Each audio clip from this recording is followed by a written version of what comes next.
Sveiki. Po vasaros pertraukos Andrius dviračių numynęs 1000 kilometrų.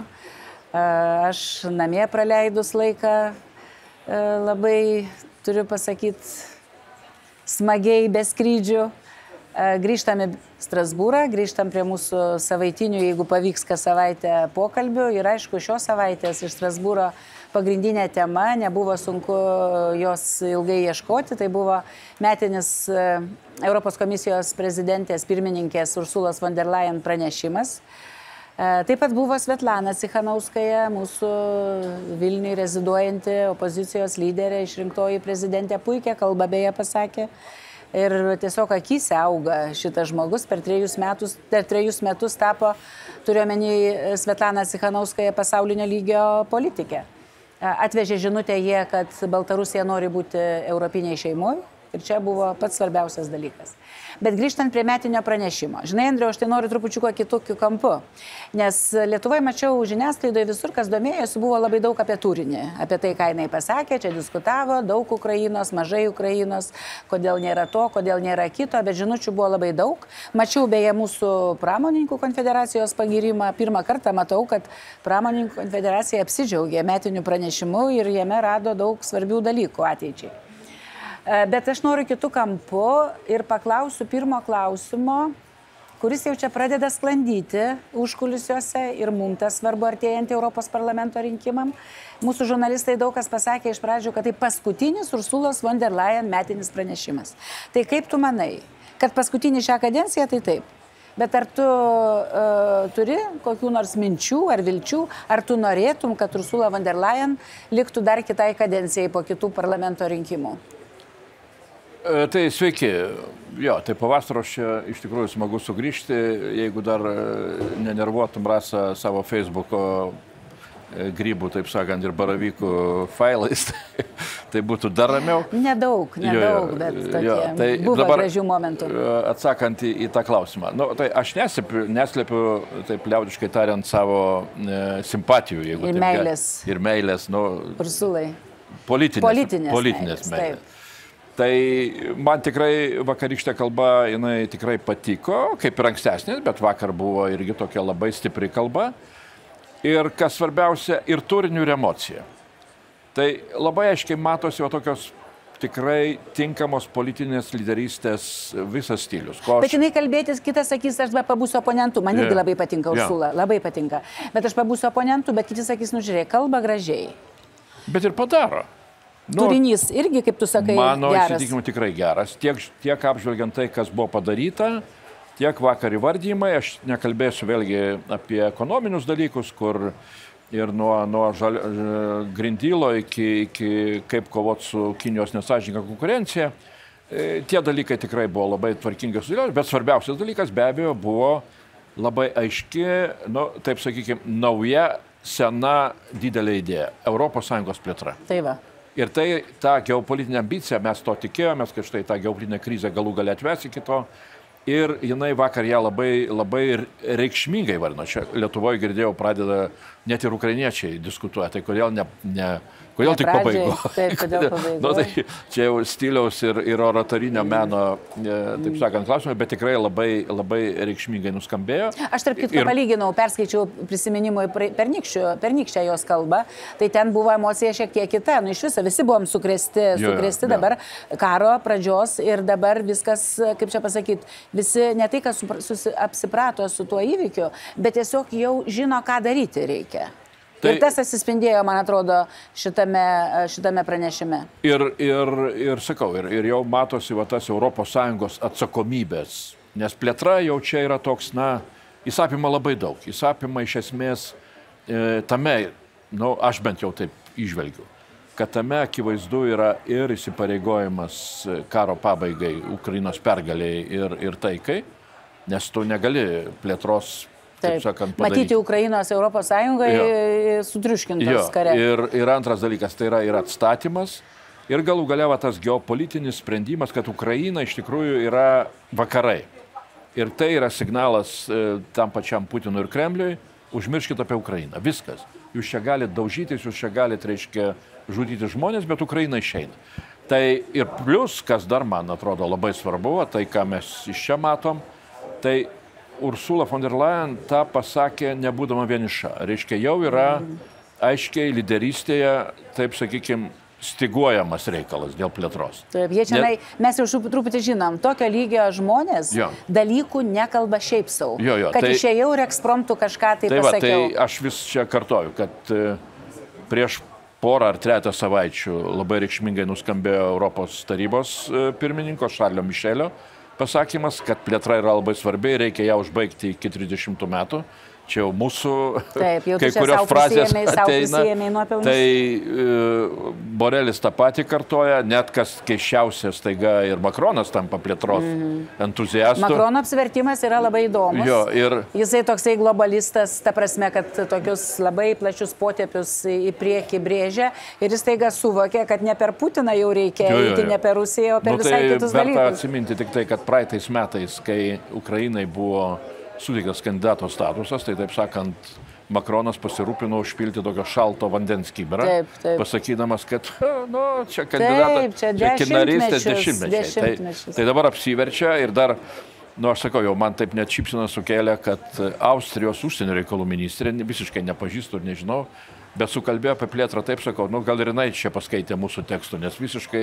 Beje, Austrija, kuri blokuoja Bulgarijos ir Rumunijos Šengeną, čia detalė yra. Bet tai aš tik tai norėjau pasakyti, kad labai pozityvu, jeigu šitaip kalba. Tai iš tikrųjų Ukraina, taip labai liaudiškai tariant, jinai štai pasiekė lūžį toje ES sąmonėje.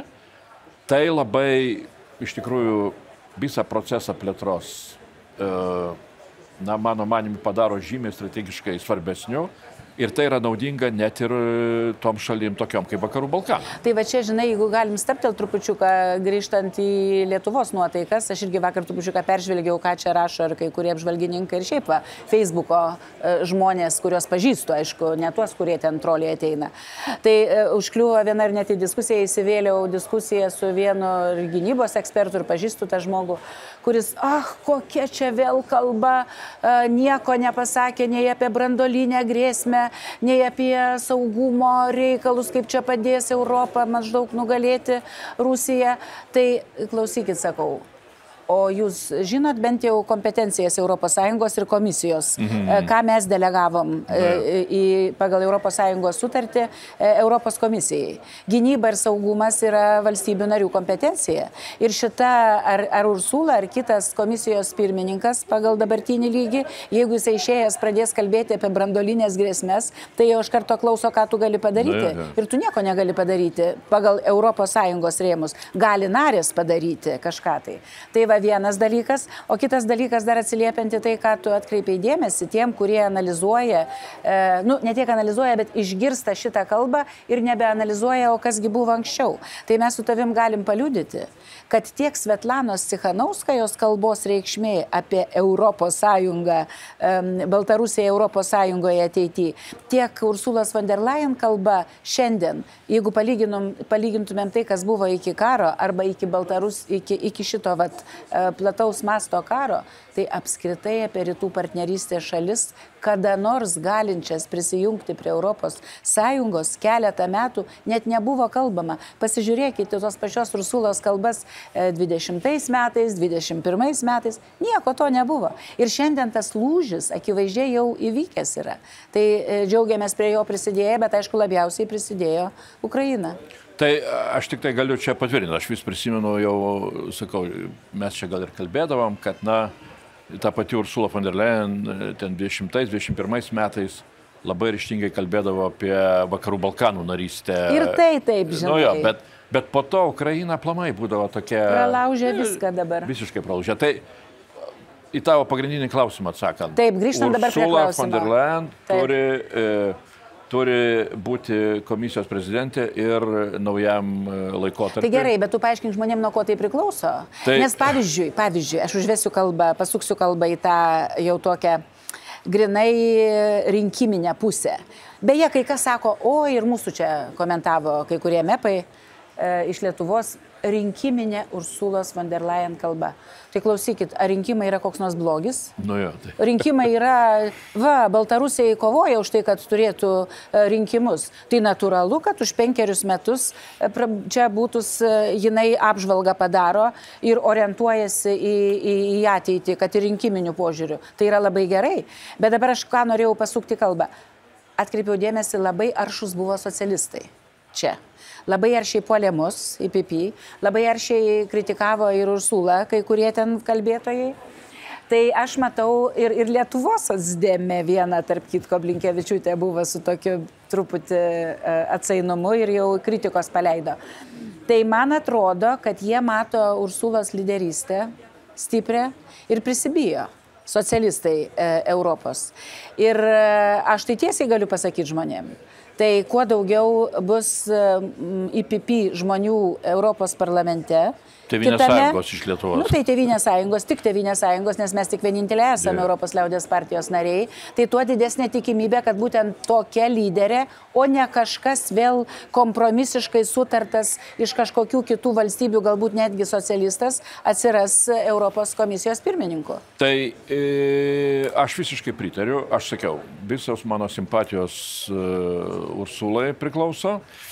Jau net čia galvojau, sakiau, steikim judėjimą už Ursulos naują kadenciją, kad visur tą kalbėtumėm. Ir šitoj vietoj vėlgi, labai svarbus faktorius yra iš tikrųjų realiai. Pačios Ursulos von der Leyen labai ryški lyderystė Ukrainos klausimų. Taip. Ir čia ir mūsų partija, aš vakar jau kalbėjau vadam, ten uždaresniam tokiam pokalbį, nes jeigu pasižiūri į apklausas, paskutinių 4 metų, kurios spausdina čia Politico, internetinis portalas, kiek vietų gali gauti Europos liaudės partija, socialistai ir taip toliau. Tai nuo 20 metų mūsų, taip sakant, reitingai šiek tiek smuko. Visoje Europoje. Jo, visoje Europoje, ne Lietuvoje, visoje Europoje. Jie šiek tiek smuko. 21 metų vidury susilygino su socialistais. Pasivijo socialistai. Socialistai pasivijo, mes ėjom truputį žemyn, socialistai pasivijo. Prasidėjus 22 metų karui prieš Ukrainą, mūsų reitingai pradėjo kilti viršų. Visų partijų Europos Sąjungos. Visų partijų, reiškia, rinkėjai, matydami tą grėsmę karo, jie atsisuko į centro dešiniuosius. Socialistai šiek tiek, ne per daug, bet tendencija nebuvo auganti. Ir dabar tas skirtumas tarp mūsų ir socialistų po trupučiuką didėja. Ir mano įsitikinimu tai yra būtent dėl to, kad žmonėm labai tas saugumo klausimas, nors kai kas čia... Ir ta teisinga laikysena, arba teisingesnė laikysena Rusijos atžvilgių iki tol. Gal skyrus Angelos Merkel. Kai kas čia sako, jau čia Europa užmiršta Ukrainą ir taip toliau. Rinkėjai neužmiršta. Rinkėjai neužmiršta ir toliau, reiškia, ką rodo paskutiniai duomenys, virš 60% Europos rinkėjų remia savo vyriausybių pastangas padėti Ukrainai. Tai priklauso nuo valstybių, yra net ir centrinė Europa, yra tokių valstybių kaip ten Bulgarija, kur ta parama yra ženkliai mažesnė. Švedijoje virš 90%. Lietuva. Ir Norvegijoje taip pat, kuri nėra Europos Sąjungos narė, bet dabar buvo rinkimai savivaldos. Tai čia aš už tai ir visą laiką kartoju ir čia ir frakcijoje, ir vadam, kad, ir žiūrint į, taip sakant, grinai, kaip čia kaltina, čia rinkimų kampanija. Taip. Tai rinkimų kampanija ir toliau galimybės realizuoti reikšmingą politiką yra labai tampriai susiję. Aš sakau, mes kalbėkim žymiai daugiau savo rinkimų kampanijos metu apie Ukrainos darbotvarkę, apie saugumą, apie tai, kaip reikia stabdyti Rusiją, kaip reikia ieškoti galimybių transformuoti visą tą rytų regioną.